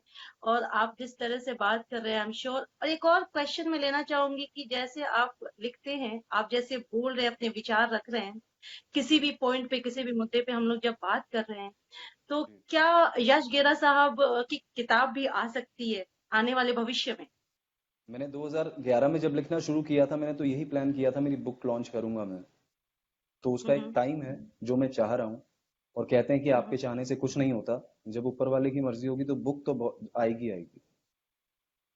बहुत खूब बात। किताब तो आएगी आएगी। तो, और वो भी तीन, मेरा है 3 लैंग्वेज में आए, एक हिंदी में, इंग्लिश में, उर्दू हम्म, में। जो एक किताब हो उसमें अगर मैंने एक मेरी कोई ख्याल एक लिखे हैं, अगर वो हिंदी में हम्म, लिखे हैं तो उसका ट्रांसलेशन उर्दू लैंग्वेज में भी हो और इंग्लिश में भी हो, क्योंकि जो व्यूअर्स हैं वो हर कोई उसे पढ़ पाए। जी, समय बहुत है खूब उसमें। बात। आई थिंक 2 साल पहले मुझे लगता था कि मैं अभी तैयार हूँ, मैंने लिखी हुई है अपनी किताब, छप हम्म, सकती है अभी भी, पर उसका अभी सभी सही समय नहीं है, पर आएगी जरूर। ओके। जी। अच्छा। तो बिल्कुल। और अभी बिल्कुल। और हाँ जी, ओशिन जी बोलिए। जी बोलिए। मैं बिल्कुल। चाह रही थी और यश के जैसा, कुछ सवाल हम यश जी के प्रोफेशनल लाइफ से भी ले लें। जरूर अगर जरूर लीजिए लीजिए। यश जी, आपने ये रिश्ता क्या कहलाता है और हाल में आपने जिंदगी की महक ये रिश्ता क्या कहलाता में आप नेगेटिव किरदार पोर्ट्रे कर रहे हैं।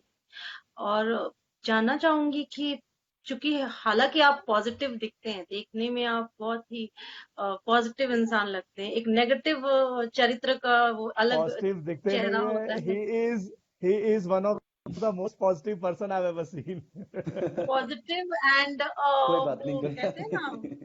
No no not like that, positive plus क्या कहेंगे आप, हैंडसम दिखते हैं। Inspiring obviously inspiring, negative handsome, negative किरदार इंस्पायरिंग। वाले भी हैंडसम ही दिखते हैं, बट एक हम्म, क्यूट हीरो टाइप आपकी इमेज दिखती है, आपके चेहरे को देखने से लगता है, मेरे कहने का मतलब ये है।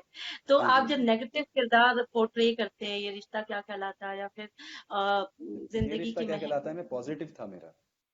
ओके पॉजिटिव था, जिंदगी पॉजिटिव की था, महक हाँ। में। महक में जी, नेगेटिव था मेरा। कुछ तो लोग कहेंगे मैं नेगेटिव था, जयमा कुछ तो विंध्यवासिनी में लोग नेगेटिव था, कहेंगे। और ये हार्डकोर हाँ, नेगेटिव नहीं था। ये सारे अच्छा, शोज ग्रे में शेड में। ग्रे शेड था। मेरे जी। को जब मैंने कुछ तो लोग कहेंगे किया था, वो मेरा फर्स्ट नेगेटिव था। और जब मुझे कॉल आया था, एंड ये सेम प्रोडक्शन हाउस है, ये रिश्ता क्या हाँ, कहलाता हाँ। है का डायरेक्टर्स कट प्रोडक्शन हाउस। और जब मैंने ये हम्म, शो किया था तो मुझे बोला गया था ये कैमियो है, हम्म। और ये ट्रैक करने के बाद आपको इंडस्ट्री में लोग नेगेटिव में आपको जानेंगे, लोग पसंद करेंगे और आपको काम मिलेगा नेगेटिव में। तो वो मेरा सर मेरा फर्स्ट यही कैमियो था। सवाल था आपसे, प्रश्न हम्म। यही था कि आपने पॉजिटिव भी किया, ग्रे भी किया, नेगेटिव भी किया, तो कौन सा किरदार आपको निभाने में ज्यादा मजा आया या चैलेंजिंग लगा? नेगेटिव। नेगेटिव, पॉजिटिव या ग्रे? नेगेटिव। ग्रे शेड बहुत बेस्ट होता है।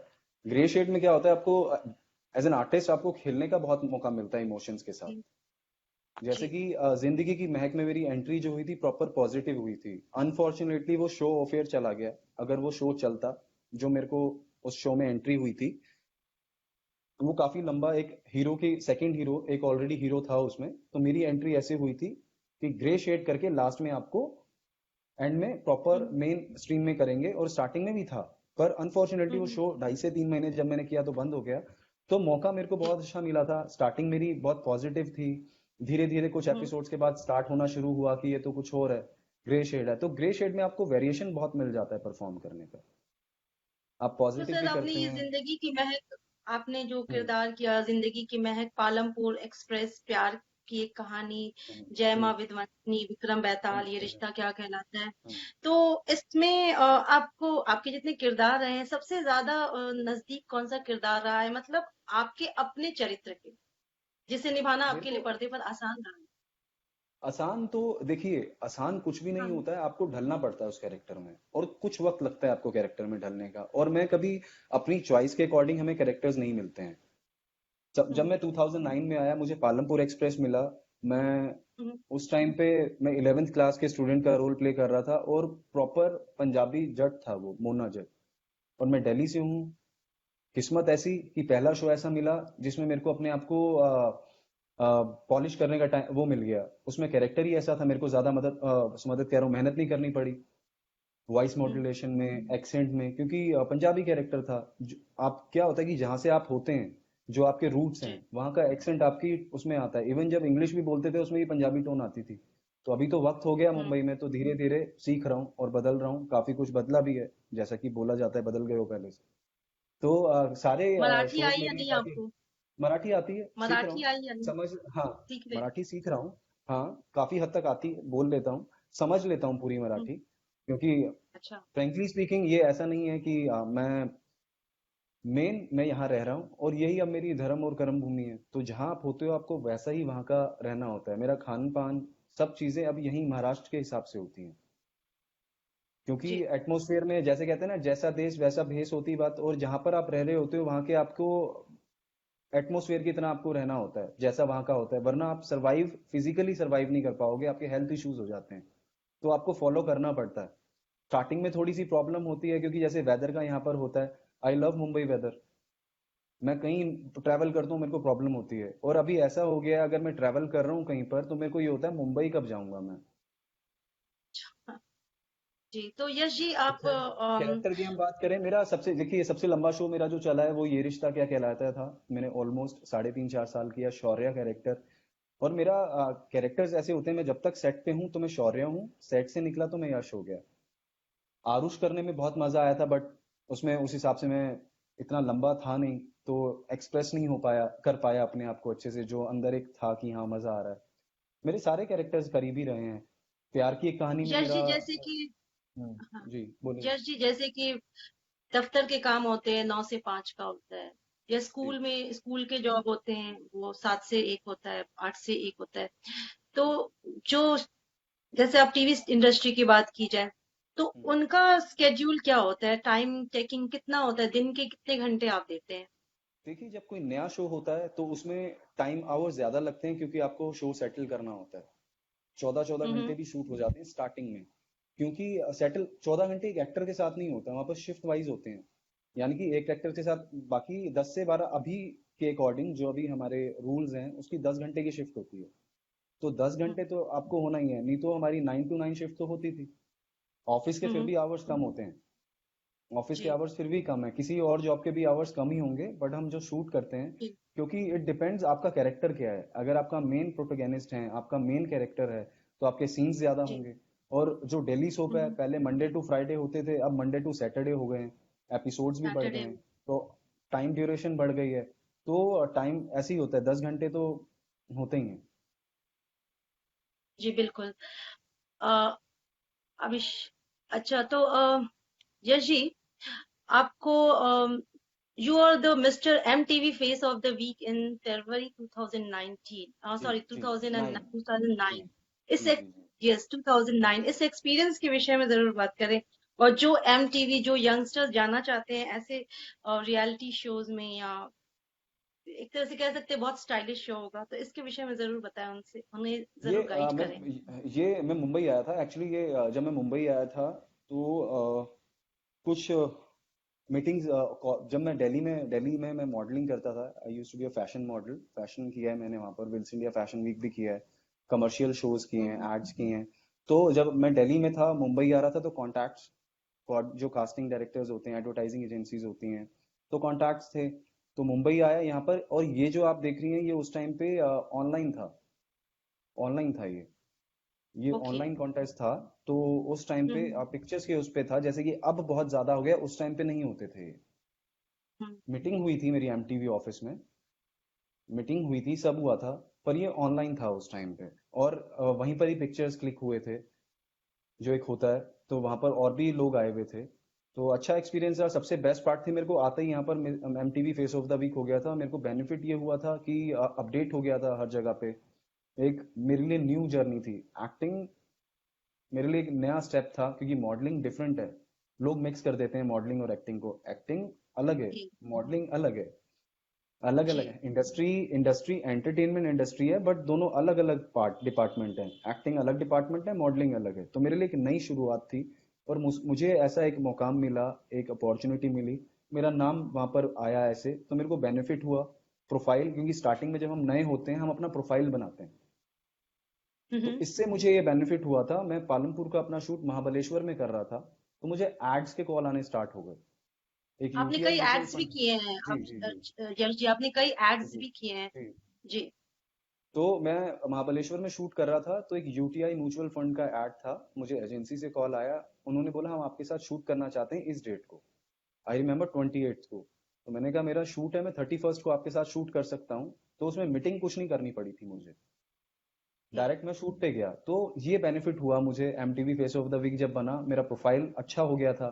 लोगों को, एक मुंबई से था, क्योंकि सबको पता था ये मुंबई का, क्योंकि आपने अगर दूसरे स्टेट में काम किया, लाइक दिल्ली में था, दिल्ली में कर रहा था, बट मुंबई के हिसाब से मेरा क्या प्रोफाइल है। मुंबई में तो हम्म। एक न्यू बेबी था मैं, it's like a new admission. तो जब जी उससे मेरे को काम में, वर्क में बेनिफिट बहुत मिला। ऐसे ही फिर बैक टू बैक एक के बाद एक प्रोजेक्ट्स आने लगे। मेरा शो ऑन आने एयर हो लगे। गया था। शो ऑन एयर हुआ, तो जी उसके बाद फिर बाकी प्रोडक्शन हाउसेज में भी, इंडस्ट्री में भी पता लगने लगा न्यू फेस है। तो ये जी इस तरीके से मेरी जर्नी स्टार्ट हुई। जी। अभिषेक जी, क्या आप मुझे सुन रहे हैं? अभिषेक जी, लगता है अभिषेक जी की तरफ नेटवर्क इशू हो रहा होगा। इशू हो रहा अ, है जी। वैसे सर तो वक्त इजाजत दे रहा है, और आई एम श्योर आप भी काफी मशरूफ होंगे। अ, यश जी, जाने से पहले मैं चाहूंगी जरूर कि ऐसे यूथ जो हमें सुन रहे हैं और जो कहीं ना कहीं आपको पसंद भी करते हैं, इंस्पायर होते हैं, और आज के सेशन को सुनने के बाद वो आपसे इंस्पायर हो रहे होंगे, खुद के इंस्पिरेशन बनते रहिए, सीखते रहिए। तो कहीं ना कहीं अगर वो डिप्रेशन में जा रहे होंगे, तो उनको आप क्या कुछ ऐसा मैसेज अपनी कविता, अपनी नज्म, अपने ख्याल के जरिए देना चाहेंगे, या अपनी बातों, अपने विचारों के जरिए देना चाहेंगे? मैं उन्हें बात ही कहना चाहूंगा, क्योंकि नज्म, कविता शायद समझ आए ना आए, क्योंकि जी काफी हैं जो लोग ऑलरेडी डिप्रेशन में हैं, वो नहीं सुनना चाहते। कुछ नहीं पसंद जी, उन्हें इस टाइम पे। बिल्कुल। कुछ नहीं है, मैं यही कहना बिल्कुल चाहूंगा। सही। जी। कुछ भी परमानेंट नहीं है आज के टाइम पे। हम्म आज से 6-7 महीने पहले कुछ भी नहीं पता था कि कोरोना जैसा कुछ होने वाला है।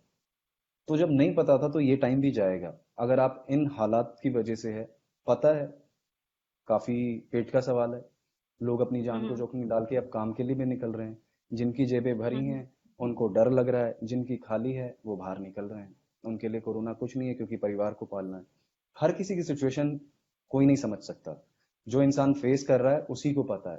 पर इसके लिए खुद को हार्म करना वो सही नहीं है, क्योंकि ऊपर वाले ने अगर हमें यहाँ पर जमीन पर, धरती पर एक इंसान के रूप में जन्म दिया है, तो हमें हम्म वो अपना किरदार पूरा निभा के जाना है। और सबसे बड़ी बात, अपने परिवार की तरफ एक बारी मुड़ के देख लेना चाहिए इंसान को जब डिप्रेशन होता है।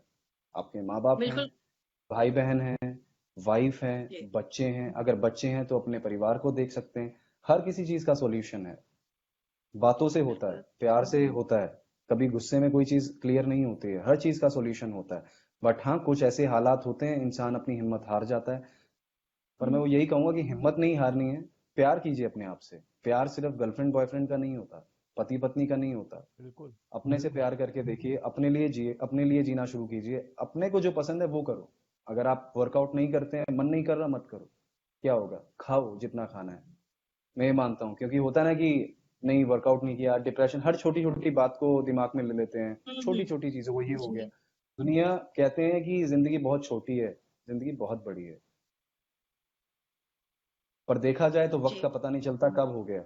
झटके में जी सेकंड्स का होता है, सेकंड्स का भी पता नहीं चलता। कहते हैं होता है ना कि अरे यार इस पल ये कर लिया होता तो ये नहीं होता। तो वो जो पल होता है ना, वो सेकंड भी नहीं होता। बिल्कुल अपने आप से प्यार कीजिए, अपनों को प्यार कीजिए। ये वक्त ऐसा है कि जेन्युइनली एक प्योर सोल, एक पाक सोल की तरह आपको एक दूसरे के लिए करना है, चाहे सामने वाला नहीं कर रहा। अपने आप को खराब मत कीजिए। बिल्कुल सारी बिल्कुल मुश्किलें। आपने सही कहा यश जी। आपने जी। सही कहा कि एक पाक रूह, आपने सही कहा एक पाक रूह की तरह हमें खुद से प्यार करना है। इस शरीर में जो एक रूह बसती है वो कहीं और चली जाएगी हमारे बाद, लेकिन उस रूह को तो गंदा मत कीजिए। और कुछ भी यहाँ परमानेंट नहीं होता। आपने बिल्कुल सही कहा। और डिप्रेशन में ना जाएं, जो भी हमें सुन रहे हैं, खासतौर पे यश जी को सुन रहे हैं। जी अभिषेक जी।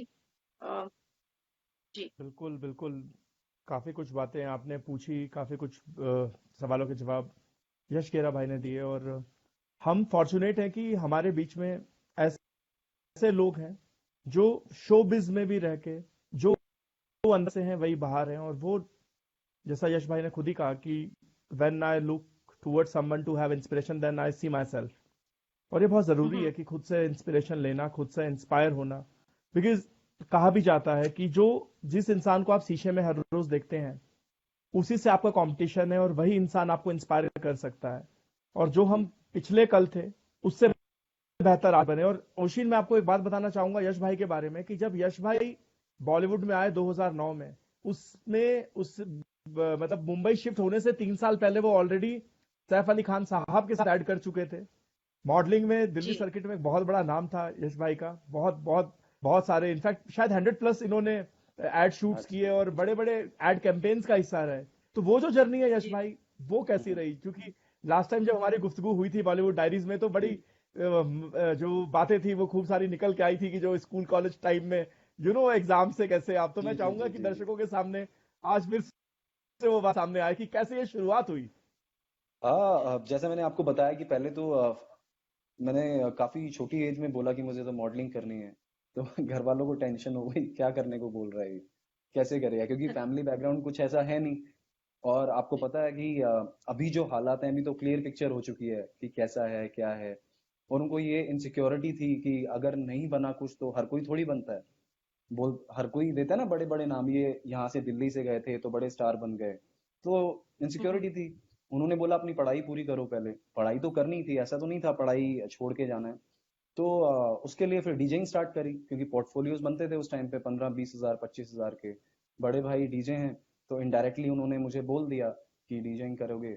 मैंने कहा हाँ करूंगा। डीजेइंग करी तो मैंने अर्न करना स्टार्ट कर दिया उस एज में। कॉलेज जाता था, मैं फर्स्ट ईयर में था।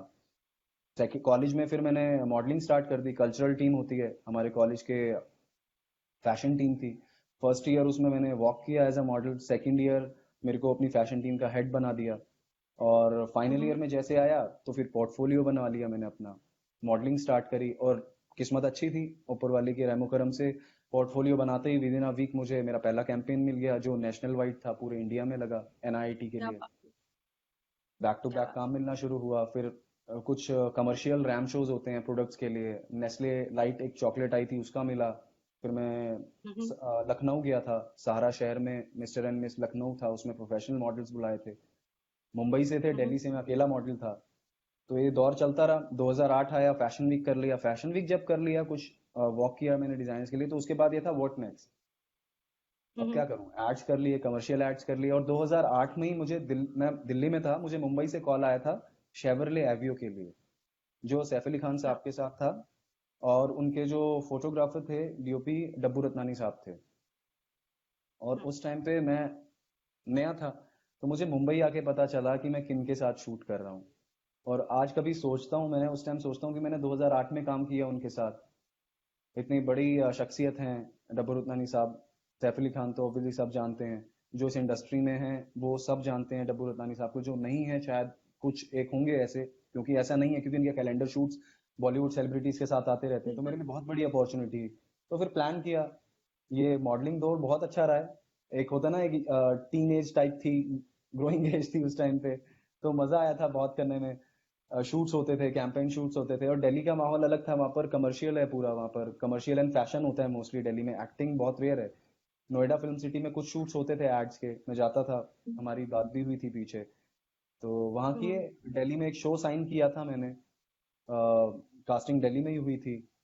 तो वो अनफॉर्चुनेटली शो आया नहीं, मुंबई शूट होना था वो। तो फिर कुछ टाइम रुका, फिर वहां से मैंने कहा मुंबई जाना है तो इट्स बेटर कि यहीं से ही कुछ एक्टिंग वर्कशॉप्स ली जाएं।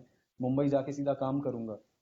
तो दिल्ली में हम्म, मॉडलिंग भी चल रही थी, कॉलेज कंप्लीट हो गया था, अपनी थिएटर वर्कशॉप्स करी मैंने 4-5 महीने वहां से। तो वो जी। करके फिर 2009 में अपना बैग पैक किया और मुंबई आ गए।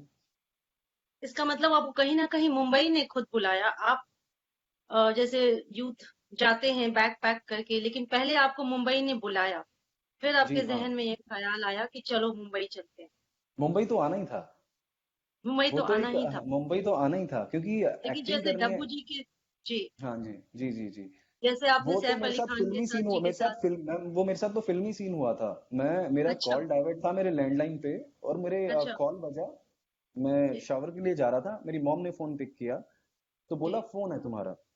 मैंने हम्म, फोन लिया तो वहां से सामने से आया कि yes you are selected for this ad. मेरे को लगा कोई ओह, मजाक कर रहा है, मेरे से नंबर आ नहीं रहा था, मैंने फोन नाइस, पटक दिया। मैंने डिस्कनेक्ट कर दिया फोन। मुझे लगा फेक ओके, कॉल है। दोबारा आया तो उन्होंने बोला आपने फोन क्यों रख दिया, मैं मुंबई से ऐसे बोल रही हूँ और ऐसे ऐसे आप सिलेक्ट हो चुके हो, हमारी बॉस आपको जो मेन हेड है कास्टिंग हेड वो आपको कॉल करेंगे। मैंने कहा ठीक है, हम्म, मेरे को आप उनका नंबर दे दीजिए। मेरा लैंडलाइन पे डाइवर्ट होके आया। अच्छा, मेरे को तब भी लग रहा था फेक है ये, मेरे को तब भी फेक लगा। मैं बाद अच्छा, में उनको, जो है उनको, जो कास्टिंग हेड थे, डायरेक्टर थे, उनको मैं कांटेक्ट कर रहा हूँ। उन्होंने एक बार फोन किया, जी, उन्होंने बोला यश मैं बिजी हूँ, मैं आपको बाद में कॉल करती हूँ। अब मुझे ये था अगर जेन्युइनली ये शूट कंफर्म है तो मेरे को फ्लाइट टिकट भी करना होगा। जी, रात को मेरी 9:30 बजे बात होती है, हाँ जी यश बोलिए। मैंने कहा मैम ऐसे ऐसे मुझे कॉल आया था, हाँ आप शूट कर रहे हैं कल, यशराज स्टूडियो में है। तो मैंने कहा पर मैं तो दिल्ली में हूँ। और उन्होंने मेरे पिक्चर्स किसी मॉडलिंग वेबसाइट पे देखे थे, तो उनको लगा मैं मुंबई हम्म, में हूँ। तो ओके, उन्होंने बोला अब आप आओगे कल, अब क्या होगा, ये तो बहुत प्रॉब्लम होगी लास्ट मोमेंट पे आप। मैंने कहा मैं तो आपको सुबह से ट्राई कर रहा हूँ, बट मैं आऊंगा हम्म, मुंबई, आप मुझे बता दीजिए कितने बजे पहुंचना है। तो ऐसा हम्म, इंसिडेंट हुआ। मैंने टिकट भी कर ली, मुंबई भी पहुंच गया। अच्छा, तब भी मुझे लग रहा था कि ये फेक है। मावी, तब अच्छा, भी मुझे लगा ये फेक है, मेरे को विश्वास नहीं हो रहा था। मेरे एक फ्रेंड रहते हम्म, थे, उनको मैंने, मेरे कॉलेज फ्रेंड मुंबई में थे ऑलरेडी। मैंने उन्हें जी, फोन किया, उन्होंने कहा हाँ please come here, come home. मैं वहां गया, रेडी हुआ, शूट के लिए निकला, यशराज स्टूडियो पहुंचा। तब तक मुझे ये था कि मेरे को कोई पागल बना रहा है, ये फेक था।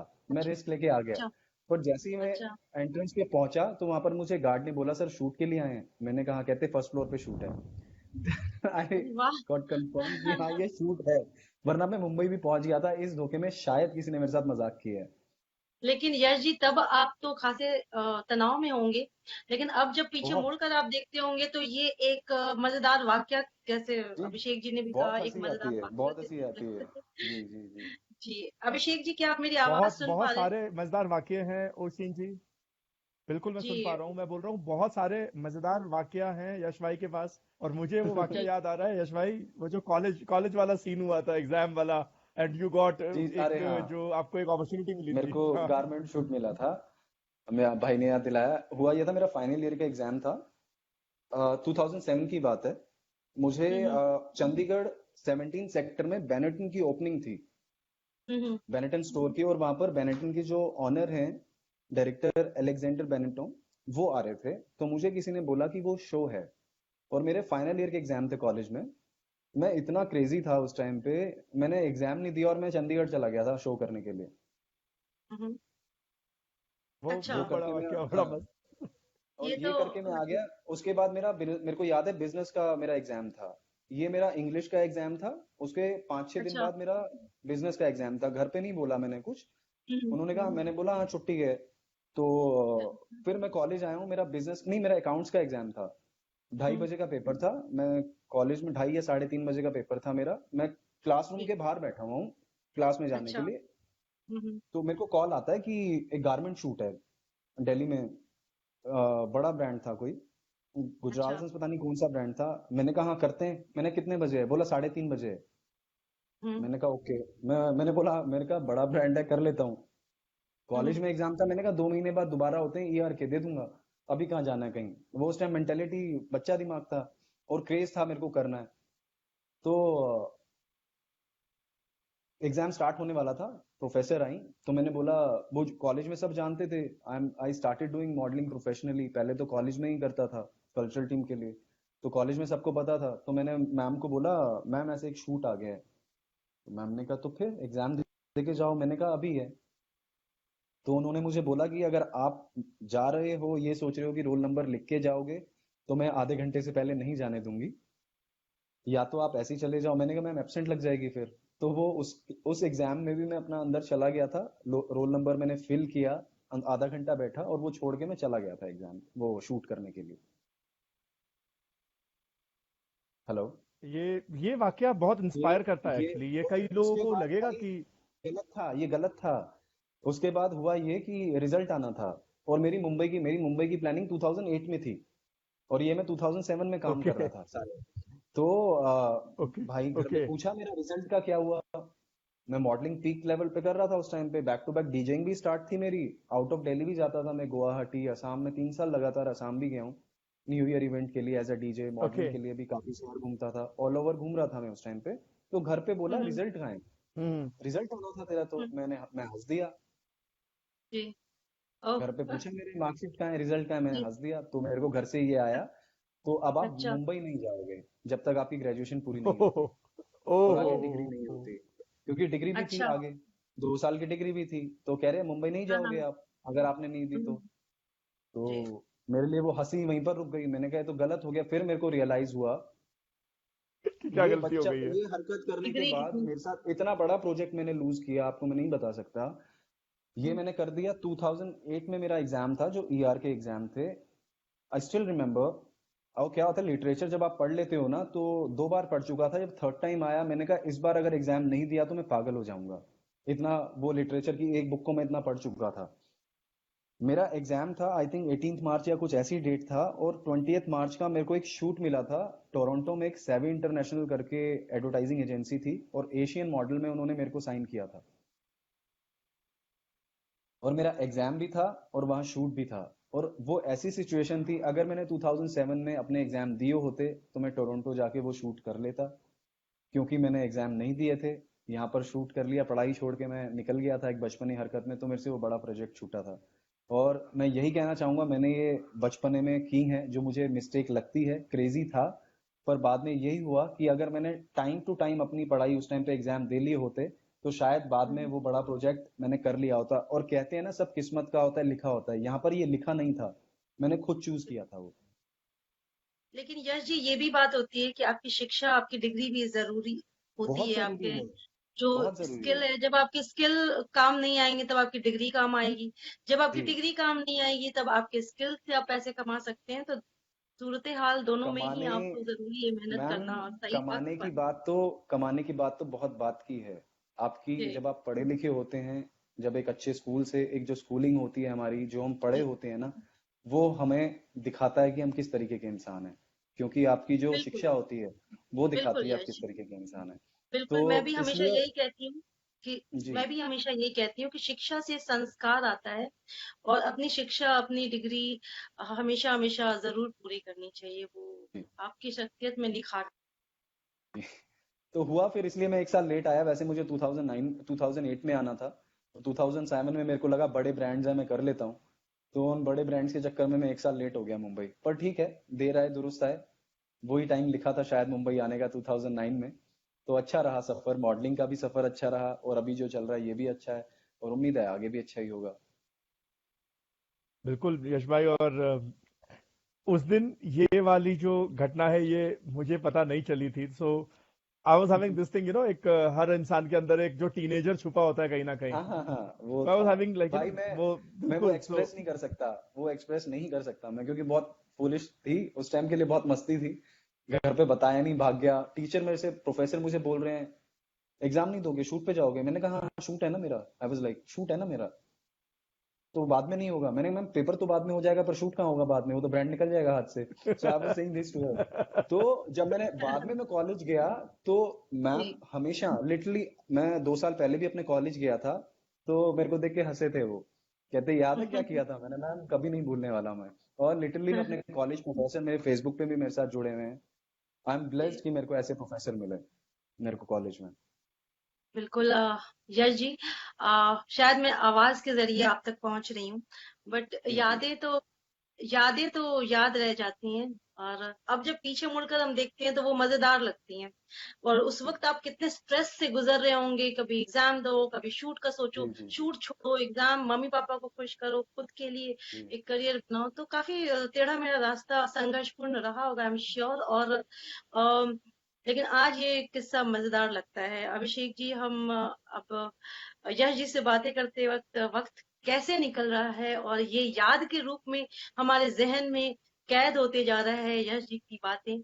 और ये सेशन पता नहीं चल रहा है। तो बिल्कुल इस बिल्कुल सेशन अभिषेक जी बिल्कुल। आप कीजिए।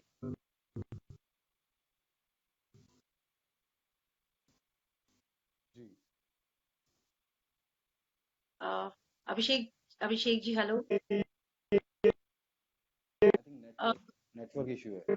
यस जी, नेटवर्क इशू हो रहे हैं। और हम आपका काफी वक्त, इतनी कीमती आपने वक्त दिया, अपना बेशकीमती अनमोल वक्त आपने दिया, और इसके लिए हम आपके बहुत शुक्रगुजार हैं।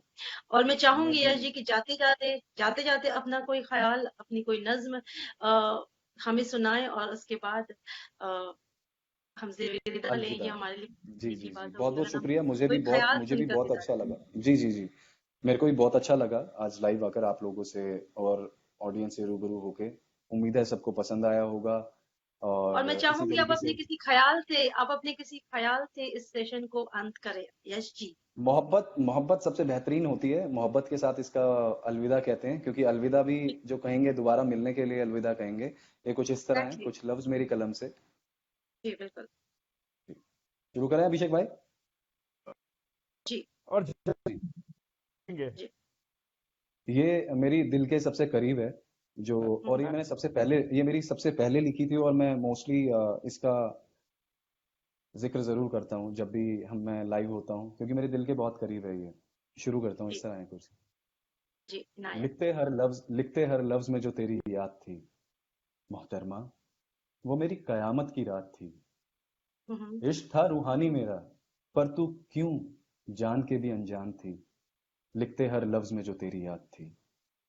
बहुत खूब। तू पलटती तो सही, तू पलटती तो सही, तेरे पलटते ही वो मेरी शब्बे रात थी। जिस चांद की रात का इंतजार था मुझे, तुझे देखते ही मेरे लिए तो दिन में ही रात थी। लिखते हर लफ्ज में जो तेरी याद थी।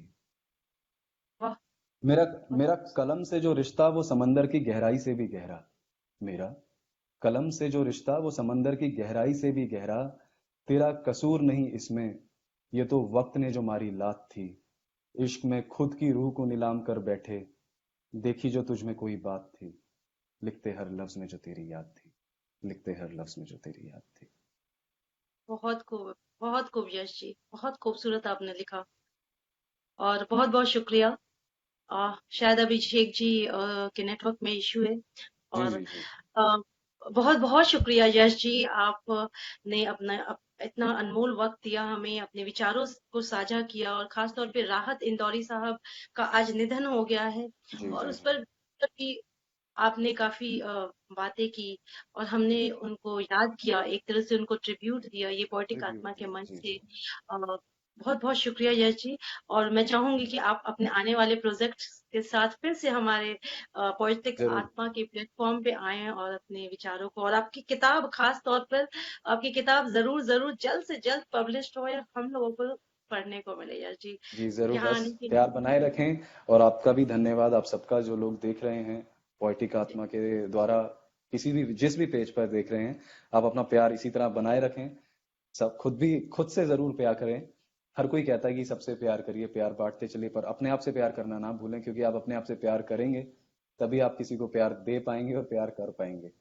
बहुत बहुत शुक्रिया, जी बहुत मजा आया, अच्छा लगा। आज जी के इस दौर में जिस हालात से हम निकल रहे हैं, ये बहुत अच्छा मोमेंट था। एक खुशी का जी दौर था, ये हमेशा अच्छी याद की तरह रहेगा मेरे साथ भी। बहुत बहुत धन्यवाद। हमारे साथ भी आपका भी। बहुत बहुत जी आपका धन्यवाद। भी और शुक्रिया, जी। शुक्रिया यश जी, शुक्रिया।